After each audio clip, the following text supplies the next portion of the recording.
मोहतरम जनाब कन्हैया कुमार जी को दावत देता है और 2-3 मिनट के अंदर आइए। आपका तो नाम भी ठीक से लेना है।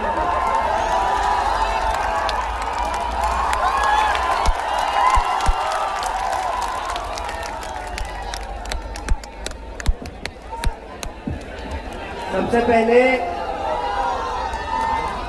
इस महत्वपूर्ण कार्यक्रम को आयोजित करने के लिए इमारत-ए-शरिया के सदर, तमाम सदस्यगण और मंच पर उपस्थित सभी आदरणीय बुजुर्गों और नौजवानों का मैं बहुत बहुत शुक्रिया अदा करता हूं।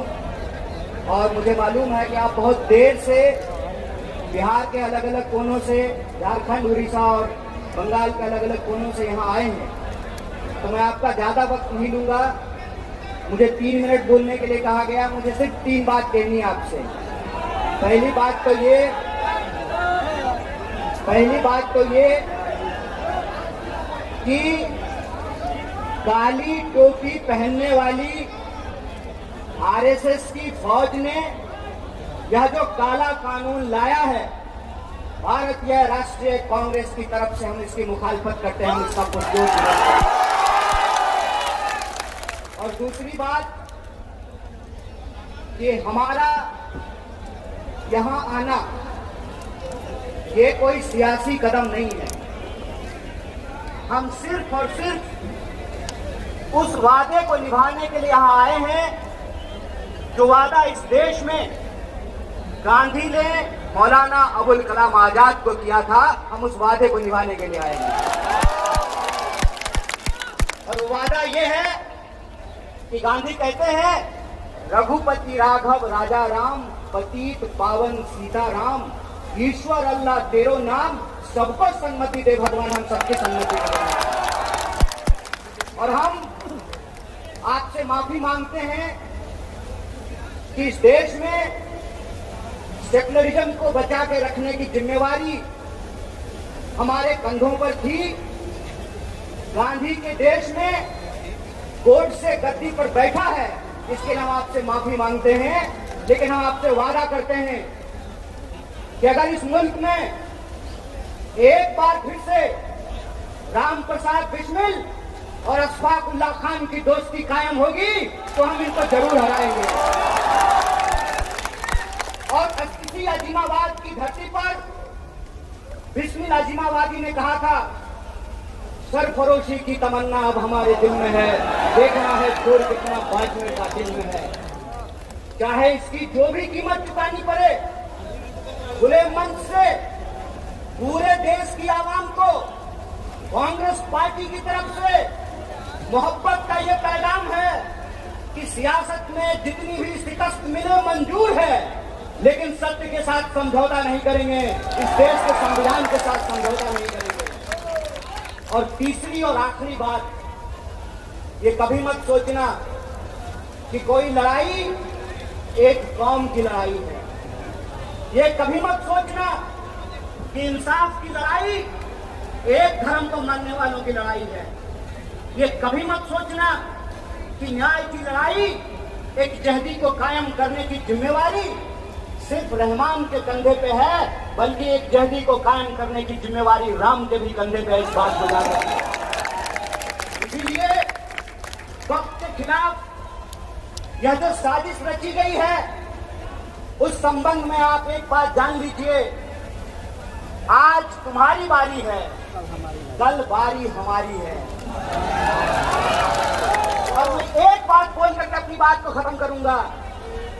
मैं आपको याद दिलाना चाहता हूं, जब 370 हटाया जा रहा था, तब हमारे व्हाट्सएप पे मैसेज आता था, शाबाश मोदी जी, अब तो हम डल लेक के सामने जमीन खरीदेंगे।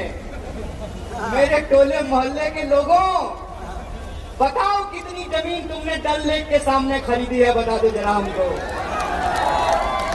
जब CA/NRC आया, तब फिर हमारे व्हाट्सएप ग्रुप पर मैसेज आया कि जो घुसपैठिए हैं उनको भगा करके उनका मकान और दुकान हमको दे दिया जाएगा।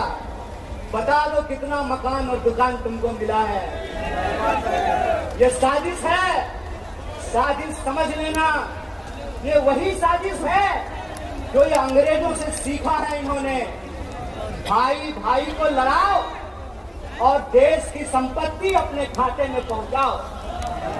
ये साजिश आप जान लेना कि वक्फ की जमीन कब्जा करके किसी हिंदू और मुसलमान को नहीं मिलेगा। गुजरात से आए हैं साहब, गुजराती दोस्त को जमीन देने का ये साजिश है। अगर किसी को लगता है कि ये जमीन कब्जा करके आपको मिलेगा तो एक बात बता दीजिए, जब देश के आदिवासी अपने जल जंगल जमीन के लिए लड़ रहे हैं तब देश की महामहिम आदिवासी हैं। जब दलितों के खिलाफ एक बड़ा साजिश रचा गया, SC/ST कानून को खत्म करने की साजिश की गई, तब देश के महामहिम एक दलित थे। और आज जब यह कहा जा रहा है कि वक्फ को खत्म करना जरूरी है क्योंकि गरीब मुसलमानों को जमीन मिलेगी, तो याद रखना ये वो सियासत है, ये वो सरकार है जो आपको आपके छत पर नमाज पढ़ने नहीं दे रहा और आपको जमीन दे रहा है। अरे इनका तो बस एक ही कहना है, राम नाम जपना, पढ़ाया माल। खेल को समझ जाइए। इसीलिए यहाँ जो लोग खड़े हैं मैं उनको बताने समझाने के लिए नहीं आया हूँ।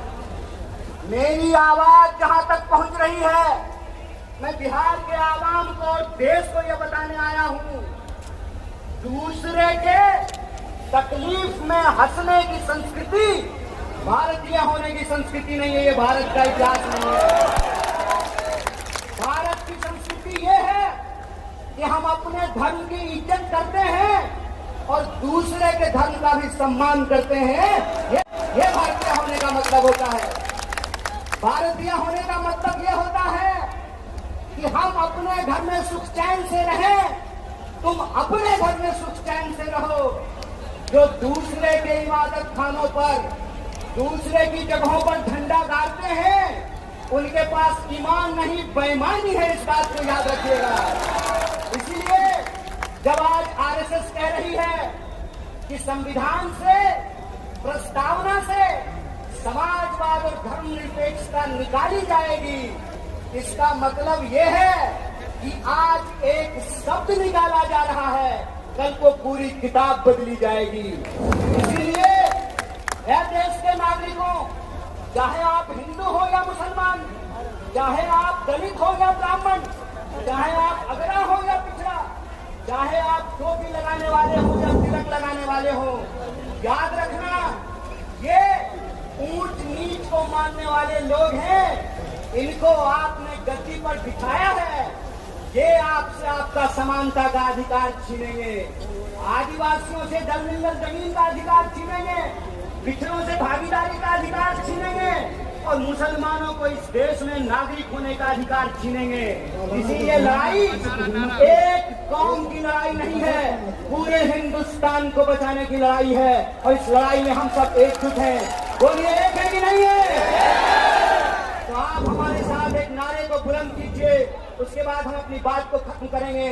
इस काले कानून के खिलाफ हमारी एक चहली प्रदर्शित होनी चाहिए। अशफाकुल्लाह खान और राम प्रसाद बिस्मिल की दोस्ती कायम होनी चाहिए। तो आप हमारे साथ आवाज को बुलंद कीजिए, आवाज दो,